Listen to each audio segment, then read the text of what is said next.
The crew. The crew. Aha. Hello, Rex. Nice ship you've got, Shepard. What can I do for you? Personal inquiry. PI. What's your story, Rex? There's no story. Go ask the Quarian if you want stories. Rex is a man of few words, and he's to the point. Come on, man. You Krogan live for centuries. Don't tell me you haven't had a few interesting adventures. Well, there was this one time the Turians almost wiped out our entire race. That was fun. That's rough, buddy. I heard about that. You know, they almost did the same to us. It's not the same. It seems pretty much the same to me. They got one. So your people were infected with a genetic mutation? An infection that makes only a few in 1,000 children survive birth? And I suppose it's destroying your entire species? All right, I get it. Motherfucker. It isn't all the same. I don't expect you to understand, but don't compare humanity's fate with the Krogan. How your balls doing, human? Sorry, Rex. I wasn't trying to get you upset. They're doing okay. Ignorance doesn't upset me, Shepard. As for the Krogan, I gave up on them long ago. Oh. The genophage infected us, but it's not what's killing us. Are your people really dying? We're sure not getting any stronger. We're too spread out. None of us are interested in staying in our own system. Lots of species have left their homes and prospered. But they go to colonize new worlds. We're not settlers. We're warriors. We want to fight. So we leave. Hire ourselves out. And most of us never go back. So about that genophage, What can you tell me about the genophage? Ask the Solarians if you want details. They made it. All I know, it makes breeding nearly impossible. Thousands die in stillbirth, and most never get that far. Every Krogan is infected, every one. And no one's rushing to find a cure. It's not even that the pregnancies fail. It's that they don't make it to term. So you still have the fucking loss. Yeah. Yeah. That's... Fuck. Mm-hmm. Mm-hmm. Even more fucked up than just not being able to get it done. You know? You go through the process and then it still doesn't work. Alright, well, start pulling out. Why don't the Krogan try to find a cure? When was the last time you saw a Krogan scientist? You ask a Krogan, would he rather find a cure for the genophage or fight for credits? He'll choose fighting every time. Really? It's just who we are, Shepard. I can't change that. Nobody can. Okay. Well, nice talking to you. So long, Rex. Shepard. I can look in the people's locker. You could look in their lockers. Equip them. You can equip them. In fact, you're going to be using these lockers to get them dressed. I see. Let's talk to them first. Hello, Ash. Commander? Haven't seen her in a minute. Can we just talk? Do you have a few minutes to talk one-on-one?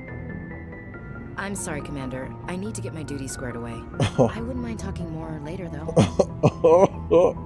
What's your opinion on the last Goofy laugh. Kind of wish you got there sooner, Commander. No offense. I appreciate the rescue. I just wish...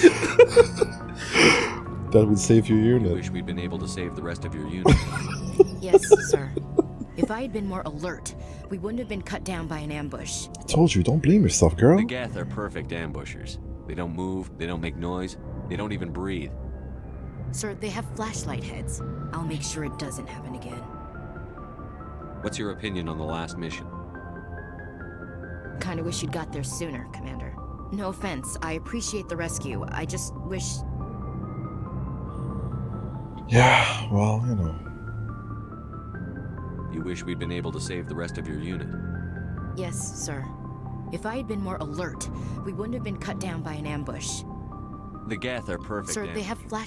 I'll make sure it doesn't happen again. Dismissed, Chief. Sir. She's blaming herself, Reggie. I know. She shouldn't. She really shouldn't. It was a trap. How could you have known? Alright, I'll be sure to hit the soundtrack next time you go talk.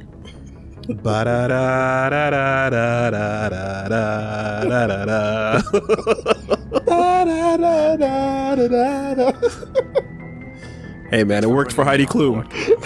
I knew working with the Spectre would be better than life at CSAC. Have you worked with a Spectre before? Well, no, but I know what they're like. Spectres make their own rules. You're free to handle things your way. At CSEC, you're buried by rules. The damn bureaucrats are always on your back. Being a Spectre does have its advantages.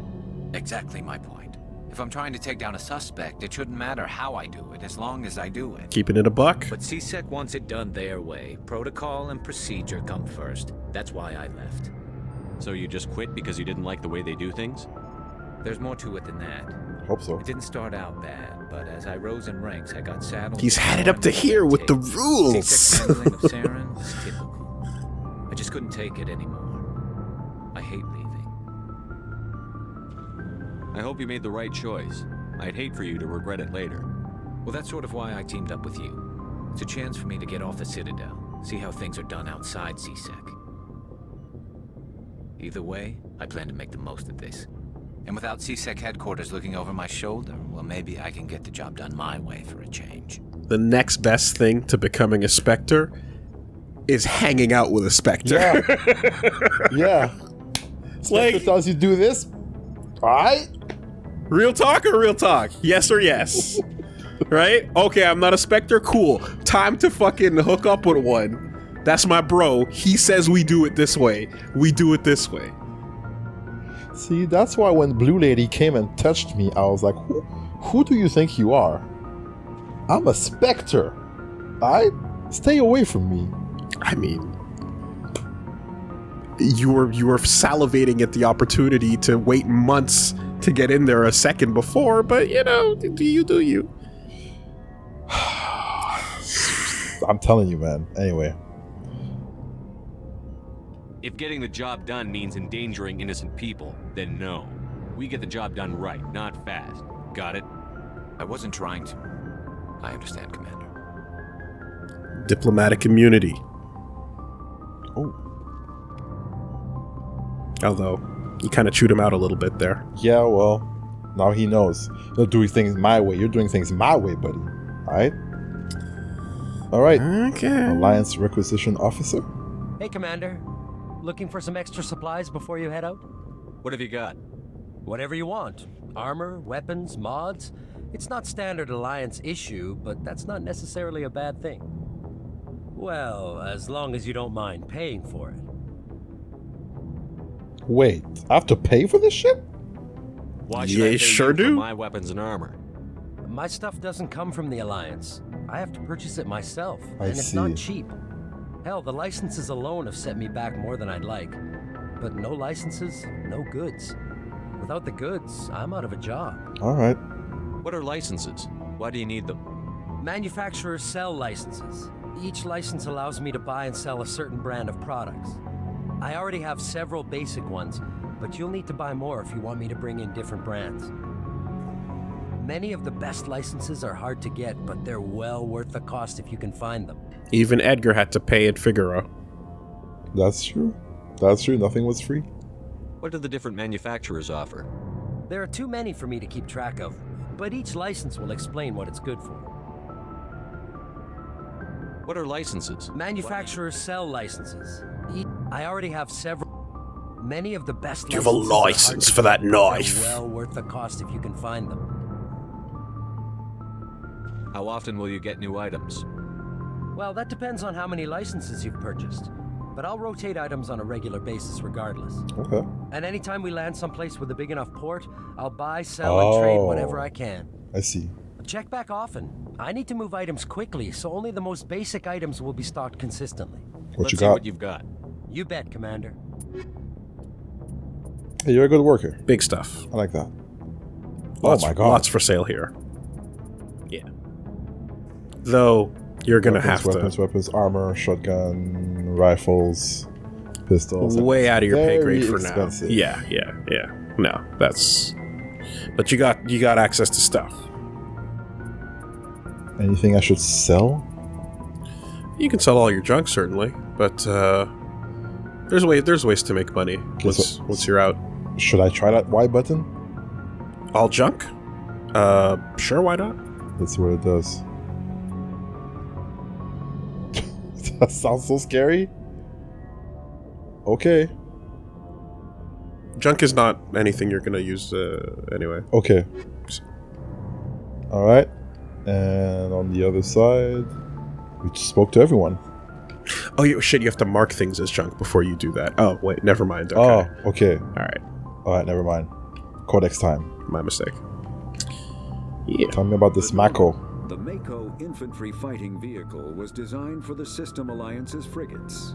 Though the interior is cramped, an M35 is small enough to be carried in the cargo bay and easily deployed on virtually any world. Okay. With its turreted 155mm mass accelerator and coaxially mounted machine gun, the Mako can provide a fire team with weapon support as well as mobility. Since Alliance Marines may be required to fight on any world, the Mako is environmentally sealed and equipped with microthrusters for use on low-gravity planetoids. The Mako is powered by a sealed hydrogen-oxygen fuel cell and includes a small Element Zero core. While not large enough to nullify the vehicle's mass, the core can reduce it enough to be safely airdropped. When used in conjunction with thrusters, it also allows the Mako to extricate itself from difficult terrain. Translation. Landomaster! Yeah. Does everything. It flips. Stay on stage. Okay. Yeah, that's cool. Technology. Biotics is... Omnitool. Omnitools are handheld devices that combine a computer microframe, sensor analysis pack, and manufacturing fabricator. Versatile and reliable, an Omnitool can be used to analyze and adjust the functionality of most standard equipment, including weapons and armor, from a distance. The fabrication module can rapidly assemble small three-dimensional objects from common reusable industrial plastics, ceramics, and light alloys. This allows for field repairs and modifications to most standard items, as well as the reuse of salvaged equipment. Nice. Omnitools are standard issue for soldiers and first-in colonists. Omnigel. Does it all. The Krogan. Genophage. Oh, I think... Oh, is that new? I believe so. Okay. The Genophage bioweapon was created to end the Krogan rebellions. From the start, the Krogan had overwhelmed the Council. Our only timely first contact with the Turians saved the Council races. The Turians fought the Krogan to a standstill, but sheer weight of Krogan numbers indicated the war would not be won through conventional means. The Turians collaborated with the Solarians to genetically engineer a counter to the rapid breeding of the Krogan. The Genophage virus gained energy to replicate by eating key genetic sequences. Every cell in every Krogan had to be altered for the weapon to be foolproof. Yeah, Otherwise, the Krogan could have used gene therapy to fix it, to fix the affected tissues. Once the Genophage strain could find no more genes to eat, it would starve and die, limiting spin-off mutation and contamination. This created genetic flaw is hereditary. The Solarians believed the Genophage would be used as a deterrent, a position the Turians viewed as naive. Once the project was complete, the Turians mass-produced and deployed it. Their Krogan homeworld, their colonies, and all occupied worlds were infected. The resulting mutation made only 1 in 1,000 Krogan pregnancies carry to term. It did not reduce fertility, but offspring viability. The rare females able to carry children to term became prizes the Krogan warlords fought brutal battles over. The Krogan are a shadow of their former glory. While the rebellions took place centuries ago, they constantly they're constantly reminded of the horror of the genophage and of their inability to counter it. The release of the genophage is still controversial, bitterly debated in many circles. The social upheaval of that type of situation. Everything follows through. It's not just it's like, what comes next? What does that cause? How does that affect this? Yeah. Right? And just the fact that, like, the ones that are still able to carry children are getting, like, children of men. Yo, Mad Max? Yo, that's crazy. Children of men? Exactly. Yeah. Like, all of it. Your entire society becomes something else once that happens. Yeah, that's messed up. Yep. Okay. And as with everything presented in this game with, like, these conflicts, it's like, as fucked as that is, okay, what's the steel man of the opposite side of the argument, right? Not the straw man, but the steel man. What's the best possible argument you can make from the opposite side? Complete and utter galactic domination by the Krogans. Very cool. Okay. Yeah. What a world we're in. That is kind of crazy. Where are we? Hello? The engine room, baby. I almost skipped this. Good people in the engine room. Officer. Hello, Tali. Your ship's amazing, Shepard. I've never seen a drive core like this before. I can't believe you were able to fit it into a ship this small. I'm starting to understand why you humans have been so successful. I had no idea Alliance vessels were so advanced. The Normandy's a prototype. Cutting-edge technology. A month ago, I was patching a makeshift fuel line into a converted tug ship in the flotilla. Now, I'm sitting on board one of the most advanced vessels in Citadel space. I have to thank you again for bringing me along. Traveling on a vessel like this is a dream come true for me. I had no idea you found ship technology so interesting. It comes with being a Quarian. The migrant fleet is the key to the survival of my people. Ships are our most valuable resource. That's fair. But we don't have anything like this. We make do with cast-offs and second-hand equipment. We just try to keep them running for as long as we can. Some of the fleet's larger vessels date all the way back to our original flight from the Geth. I can't believe your fleet's still using ships that are 3 centuries old. They're constantly being repaired, modified, and refitted. They aren't pretty, but they work. Mostly. We've tried to make ourselves as independent as possible on the flotilla, grow our own food, mine and process our own fuel. But some things we just can't make on our own. A patch to maintain the hull integrity requires raw materials we just don't have. That's why our pilgrimages are so important. Space nomads as a collection of like ships that like have to grab whatever you can, grab resources, not that you can't stay in place on any one given planet, is another interesting thing to think about too. Is just like, what does what does a civilization look like when its entire time is spent from jumping from small spaceship to small spaceship in little groups, you know? All right, let's ask about the Quarians. Tell me about your people. Our lives aren't easy. Resources are scarce, and we are constantly on the move. Everything we do must in some way contribute to the continuation of the migrant fleet. There are 17 million Quarians in the flotilla, and each of us relies on the others for survival. The bonds among my people are strong. Unfortunately, we have had to surrender many of the freedoms and civil liberties other species take for granted. What kind of freedoms?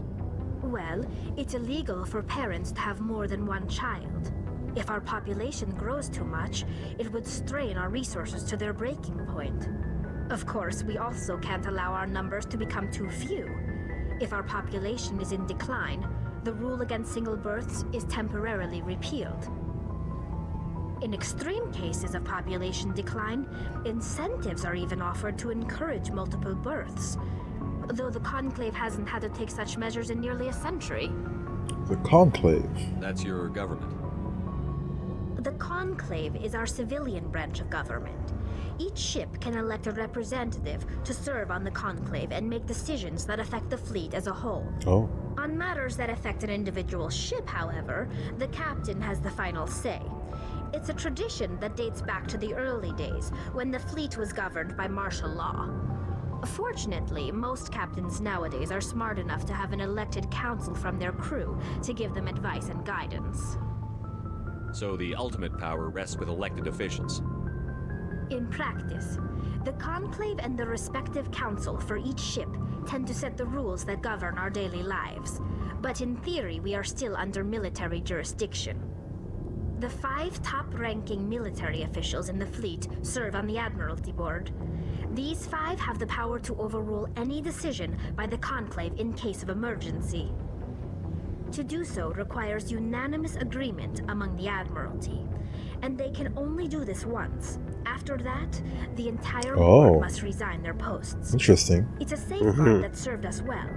In nearly 3 centuries, the Admiralty Board has only overruled You better fucking mean it. Yeah. 4 times. That's really cool. It's really interesting.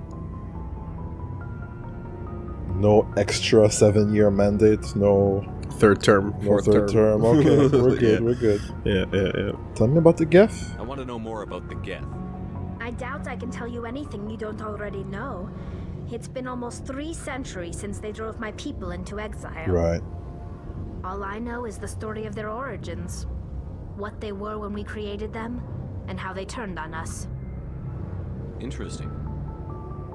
The Geth were originally created to serve as an automated manual labor force. Initially, their intelligence was as limited as any VI.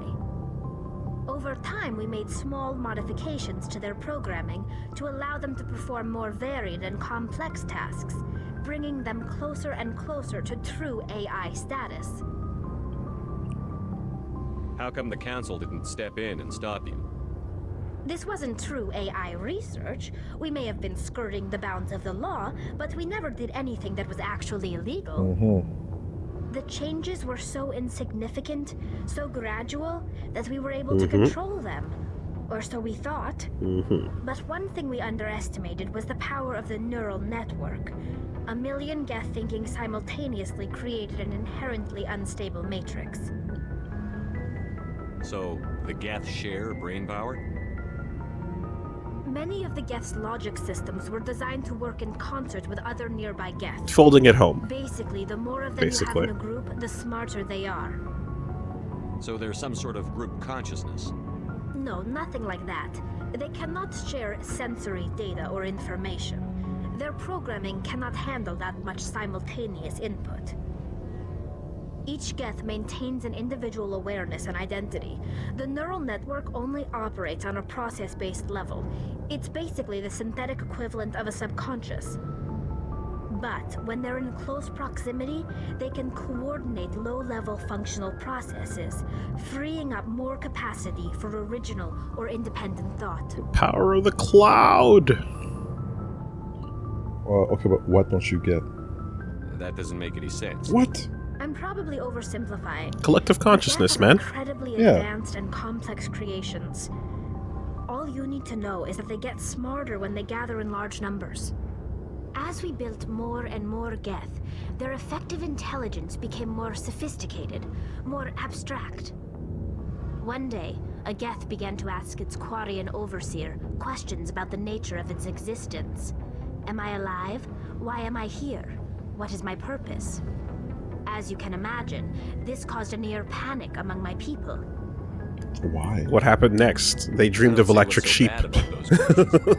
And then we were fucked. To engage in mundane, repetitive, or dangerous manual labor. That's fine for machines, but it won't satisfy a sentient being for long.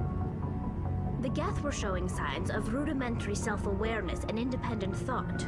If the Geth were intelligent, then we were essentially using them as slaves.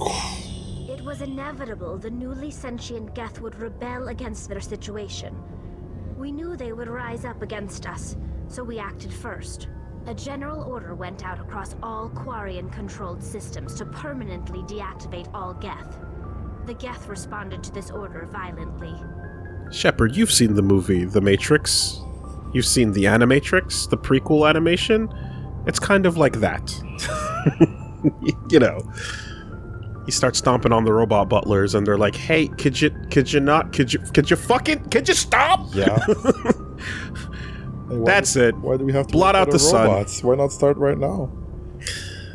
Oh. Yeah, it's always a question, but it's always, you know, you can't hit a sci-fi setting without talking about, like, whether or not you consider artificial intelligence to be life, you know? And at what point do you have to treat it with that level of respect and such? If you create it, then, I mean, ethically, morally, you can debate the matter, but as far as I'm concerned, if it gets to the point where it basically does feel things the way you do, then yeah, you have a responsibility to treat it that way. You can't snuff that. That's kind of the, you know, but you don't want to call it life, but you can't. Okay, but then because it's digital, you have the idea of, like, what if infinite replication without limit is brought into the equation, you know, and such. So it's a very, very touchy, tricky thing to approach, and that's why you outlaw that shit to begin with. Don't even open that Pandora's box. You didn't really think they'd just let you destroy them without a fight, did you? The hope was that most of the Geth would still be little more than machines, incapable of organized resistance. But they had progressed much further than anyone anticipated. The war was long and bloody. Millions upon millions of Quarians died at their hands. In the end, we were forced to flee our own homeworld. We feared the Geth would pursue us, but they never came beyond the Veil.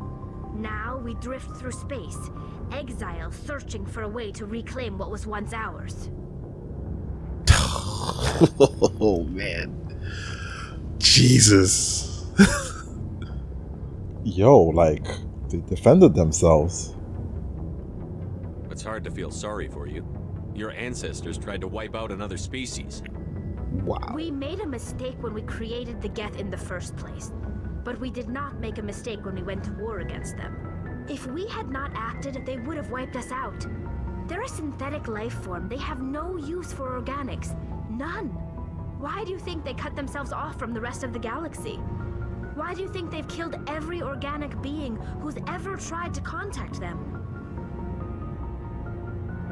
Not everyone. Can I say that? Is that how you feel? How is Saren in control of the Geth? Saren is organic, right? Yeah, he's a Turian. They didn't kill Saren. What does that tell you? The Geth are not innocent victims in all this. They're the enemy. They want to destroy us. Not just the Quarians. All organic life. That's why they've joined up with Saren. And that's why we have to stop him. Okay. Very interesting. There's the point, and then there's the delivery system.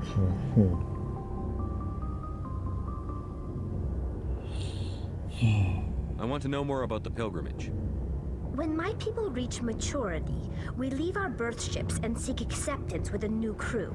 It's necessary to maintain genetic diversity among the fleet. But no ship wants to accept someone who will be a burden on them. So, to prove our worth, we embark on a pilgrimage. We set out alone, leaving the flotilla and our families behind us.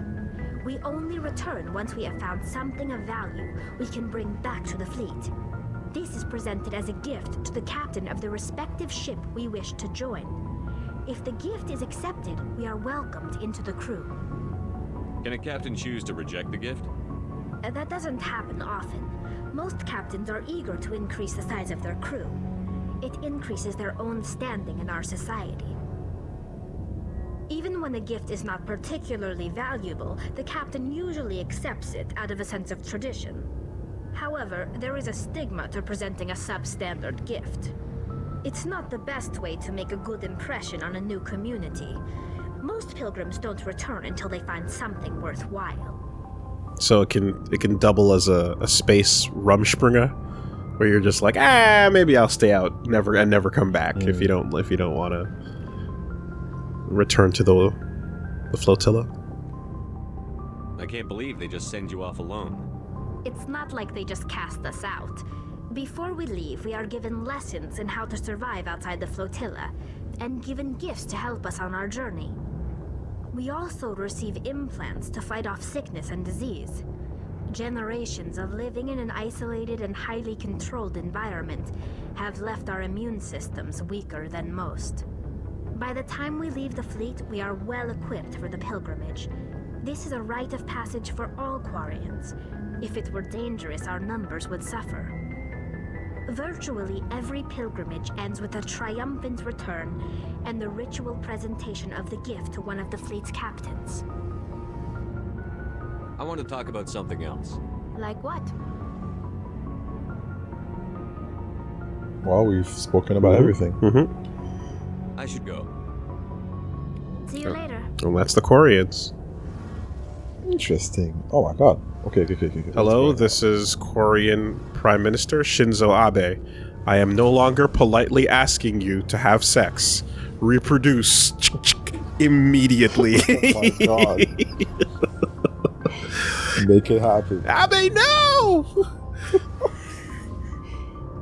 Element 0 core. Field integrity monitor. Engineer Adams. Hey, Commander, you know that Quarian Tally? She's been spending all her time down here asking me about our engines. I'll tell her to leave you alone. What? No, she's amazing. I wish my guys That's not what I asked, but okay.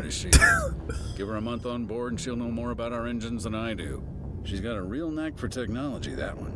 I can see why you wanted her to come along. Right, totally. Not being spacist at all. Yeah. Right. I figured she'd be a real asset to the team. You got an eye for talent, Commander, but I'm guessing that's not why you came down here. Fill me in on the IES stealth systems. How does it work exactly?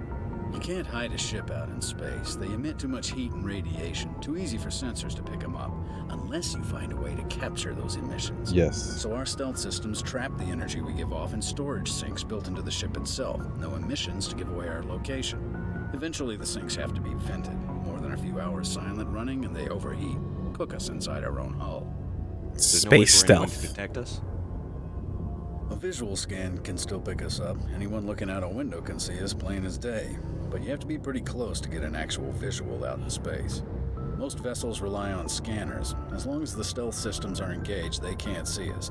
Not unless we accelerate to FTL speeds. Oh yeah.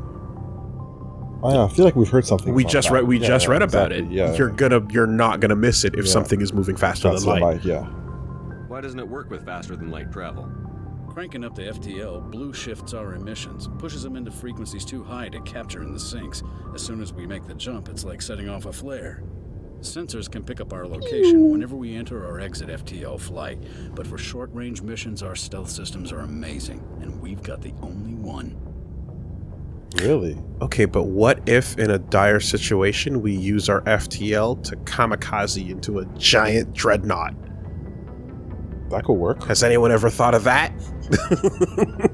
To create this one really cool moment that's cinematically amazing, but also presents a huge problem to the entire franchise, questioning why every battle didn't go a certain way? Ah! Captain, are you okay? It's the coolest shit ever, but it ruins everything! What do we do? Captain, are you okay? Oh. Where else have you served, Adams? If you name a class of Alliance ship, I've probably served on it. Everything from dreadnoughts and carriers right down to frigates like the Normandy. My last assignment was on the Tokyo, only a cruiser, but she was a good ship. Couldn't hold a candle to the Normandy, though. I want to know more about the Normandy. She's the best ship I've ever served on, probably the fastest vessel ever designed, and she's the only one using the new Tantalus drive core. What's so special about the Tantalus drive core? Proportionally, it's about twice the size of any other vessel. Not only are we faster, but we can run at FTL speeds longer before we have to discharge the core. That's about it. Carry on, Adams. Aye, aye, Commander. Are you down with space jargon? Or so-so? Something I can do for you, Commander. What do you mean? Like, am I like fed up or whatever? No, just in terms of like some of the bits and pieces about because basically he's like giving you a codex conversation. Yeah. No. I dig it. Okay. It's like learning how the world works, like the rules of the laws. And like the engine, the combustion going on right there, like that's element 0 at work as well, like it's gonna keep coming back up. Ships and vehicle. Faster-than-light drives use element 0 cores to reduce the mass of the ship. We already... Larger warships are generally classified in one of 4 weights. Frigates are small, fast ships used for scouting and screening of larger vessels. Frigates often operate in wolf-pack flotillas.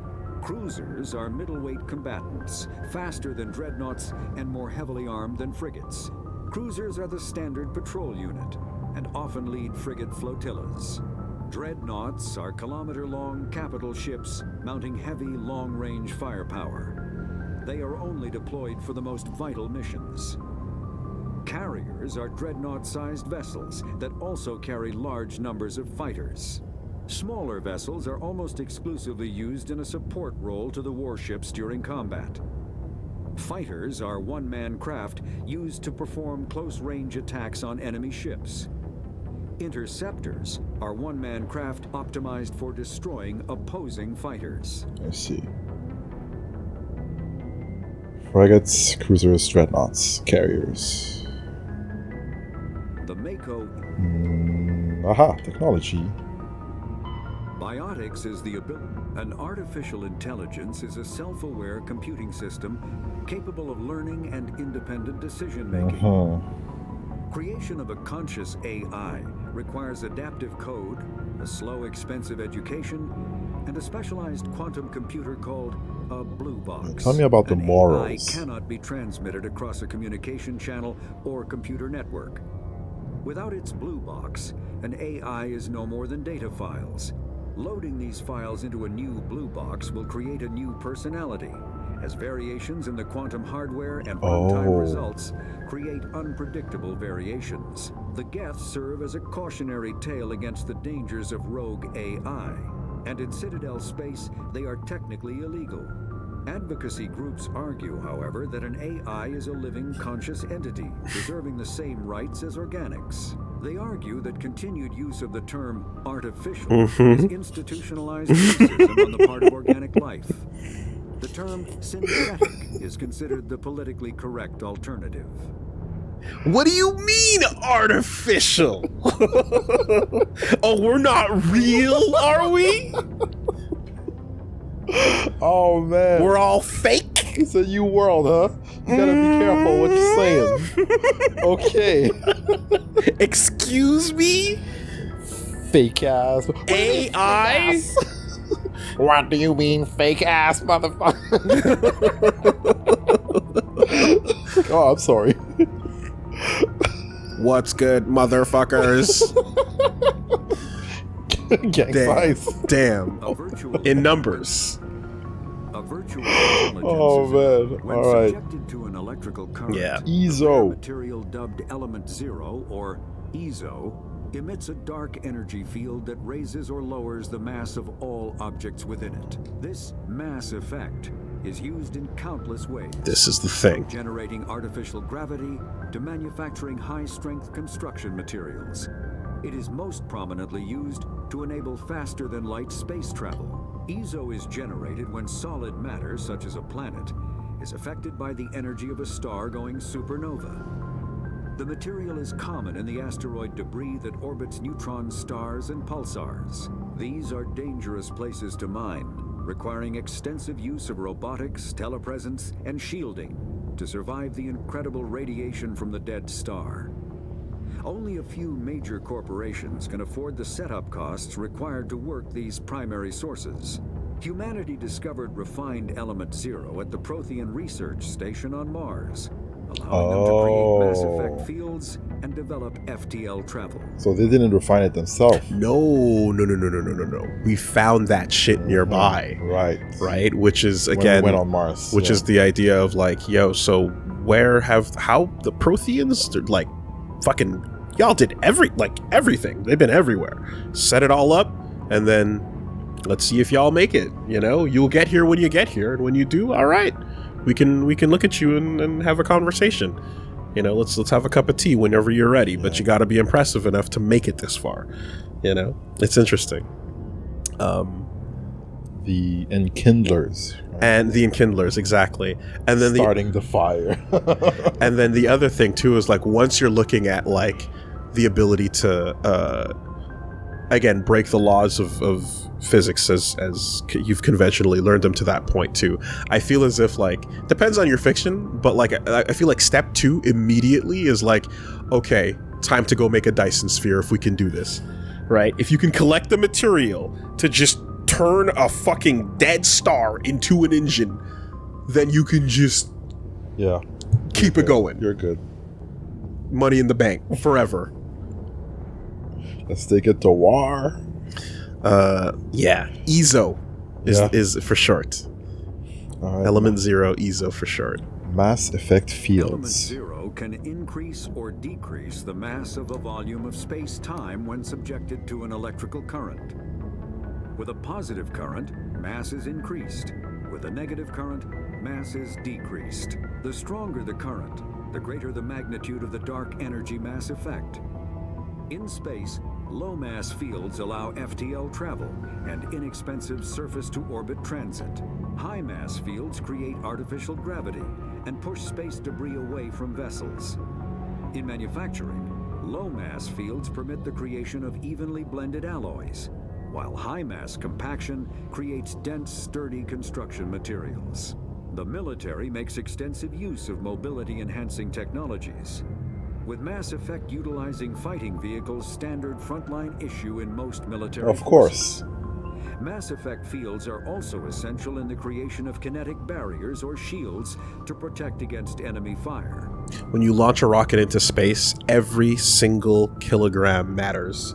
Everything you carry on board, the weight of all that shit goes into how much propulsion it's going to cost to get your shit up there, right? The weight, not only launch it, but also not destroy it. Yes, of course. Yeah. But the weight to lift off and like, and break through our atmosphere is like a massive part of the cost and the type of thrust power you need to do that.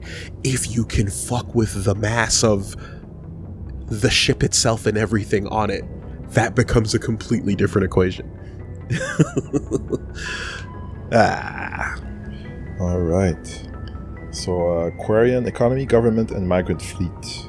Economy. The migrant fleet has little economic base, operating in a state of perpetual hand-to-mouth. While Quarian's ship include light manufacturing and assembly plants, they lack heavy industries such as refining and shipbuilding.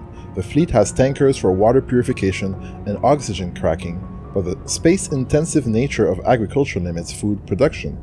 A single disaster could destroy the fragile balance. The Quarians earn income in creative ways. Because the government is obliged to provide food, water, air, and medical support for every individual, the Conclave strategically determines the course of the fleet to bring in resources and income. A species who suspects the migrant fleet is heading towards their space often offers a gift of surplus starships, fuel, and resources to convince the Conclave to alter course. Really? You're coming my way, take this, get the fuck out? We barter. Okay. Alright. As the fleet passes through a system, swarms of mining vessels work over asteroids for metals and siliceous materials, and cometary bodies for water, ice, and organics. Quarian miners are adept at locating and strip mining spaceborne resources. This sparks conflict with corporations already working the system. Large mining concerns spend millions on lobbyists and public relations portraying the Quarians as locusts, devouring the resources of a system before moving on. Quarians? Not in my space yard. Oh boy. The greatest asset of the Quarians is their rarefied skills. Most are experienced miners. Due to their life of perpetual salvage and repair, they are skilled engineers and technicians. More than once, the very corporations that lobby against the Quarians have made backroom deals with the fleet, arranging for skilled Quarians to fill space engineering jobs that other species would demand higher wages for. Quarians are widely hated among the working classes. The Quarians are coming to take our jobs, is the common response to the fleet's approach. Oh god, they're at Uranus. They're coming through. We can see them coming all the way out. Oh no, they're in Mars. Oh man. They hate the Quarians. They don't like them very much. Oh, Take this shit and leave us alone. Bounce. Get away. The fuck out. We don't have anything else to give you. Just go away. But the mystery of the mask, though. The government. Not all Quarians. They're cool. They're cool. Not all Quarians. Not all any race. Not really. All... You want to take this one? Yep. Due to the Quarians' precarious existence, although, well, we'll see about the Batarians, I suppose. I don't know. Due to the Quarians' precarious existence and the need to enforce strict rationing, government is somewhat autocratic. Migrant fleets' operations are directed by the Admiralty, a board of 5 military officers who are advised by a legislative body called the Conclave. Each vessel in the fleet has the right to send representatives to the Conclave aboard the flagship. The number of representatives is based on the crew size. Larger clans with bigger ships and more votes form the cores of the political blocks. Okay. Opposition comes from the from the Outriders coalition, the delegates from thousands of smaller ships. The Admiralty defers to the Conclave's decisions in most circumstances. However, if all 5 members agree that a Conclave decision jeopardizes the survival of the fleet and cannot get the Conclave to address their concerns, they have the right to summarily overturn the legislative decision. After the Admiralty uses their extraordinary power, they must resign. If the Admiralty does not step down after using their veto, the rest of the military is obliged to arrest them.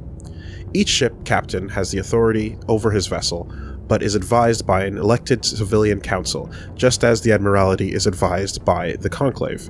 This relationship may range from cooperation to polite tolerance to outright hostility, but any captain who overrules his council with good reason is relieved of command by the Admiralty. Many Quarian ships are owned by clans who pool their resources to purchase used vessels from private sellers. Large ships are prestigious for big rich clans, but small ships mean status. But a small ship means status for a small clan with enough personal wealth to afford a private. Dad, let me read that again. Sorry, I got lost in the text. Large ships are prestigious for big rich clans, but a small ship means status for a small clan with enough personal wealth to afford a private vessel. Clan vessel captains are not subject to dismissal by the Admiralty. Abusive captains are a family problem if they do not disrupt the operations of the fleet. Okay. All right. And then, whoops. The migrant fleet. The migrant fleet is the largest concentration of starfaring vessels in the galaxy. Sprawling across millions of kilometers, it can take days for the entire fleet to pass through a mass relay. When the Quarians fled their homeworld, the fleet was a motley aggregation of freighters, shuttles, industrial vessels, and the odd warship. After 3 centuries, all have been modified to support larger crews as comfortably as possible. As the Quarians achieved stability, they began weeding out the ships least suitable for long-term habitation, selling them and pooling the money to buy larger and more space-worthy hulls. This process is ongoing as vessels wear out and break down. While some ships enjoy dedicated cabins with full privacy and sanitary facilities, many more are former freighters, whose cargo bays and containers are pressurized and divided into family spaces using simple metal cubicle bulkheads. The Quarians enliven these austere spaces with colorful quilts and tapestries, which also help muffle the sound. The day-to-day operations of the fleet, traffic control, station keeping, supply distribution, and so on, are under military jurisdiction. Those ship captains have the authority to deviate from their assigned positions and may leave the fleet at any time. They are assumed to do so at their own risk. As the migrant fleet moves around the galaxy, many ships split off to pursue individual goals, returning days or years later. It's interesting how the when they talk about like the ship classes with each race, and they like have them, they have like the number of dreadnoughts down to a specific number. Mm-hmm. It is very much like literally IRL, you know, where each nation has how many aircraft carriers, you know, like it's a specific number that you know that represents, okay, the naval strength of this country, you know, especially like going back to like World War II times and such, where it's like, oh shit, you've got like the number of carriers you have equals your force, the how impressive your force is, you know, and like whether or not you could dominate this much area of the Pacific Ocean or some such, you know. It basically just extrapolates that all the way up into space. Pretty cool. Yeah, the migrant fleet is a very cool concept that is explained via conversation with Tally here, and we read about it, and like it's the type of thing where I'm like, I'm curious to see what that kind of looks like if we ever get a chance. Amazing. But yeah, that's the crew. And you know, every time you go do something, you do a mish, come and talk to them, do the rounds, see how everyone's doing, get those social links going. Mm-hmm. So I feel like you're gonna get the hang of the flow, you know. Yeah. And then when you feel like it as well, you come back, you land on the Citadel, and you clean up what's going on there. Space is big. Space is great. As you saw when you zoomed out on that map. It was massive. There is fucking places to go, and like you're not gonna see it even, but there's small little planets you can go visit that are like, oh, they're not marked? Uninhabited little bits and pieces that you can land on and just like go see what's going on over there. You know, so it's not even just like the marked big ones. It's like there's gonna be these little ones as well that you can land. Like there's stuff, you know. So yeah, sounds good. Be a good captain. I'll try. Don't fuck it up. I'll try. I need to build my relationship with this guy though. I think you're getting somewhat snubbed based on romantic limitations, but I'm not sure. Try again.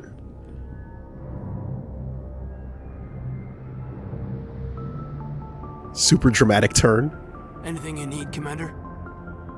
Looking for personal input? Just trying to get a sense of where the crew's at. Thoughts? I've wasted enough of your time for now. Yeah, okay. We'll have time for personal debriefings. No, you'll get more another time, Lieutenant. Another time. You'll have to open them up a little bit more, but it's okay. I'll be patient. Yeah, but there's a little bit of that limitation for now. So cool. All right, let's do this. What? What the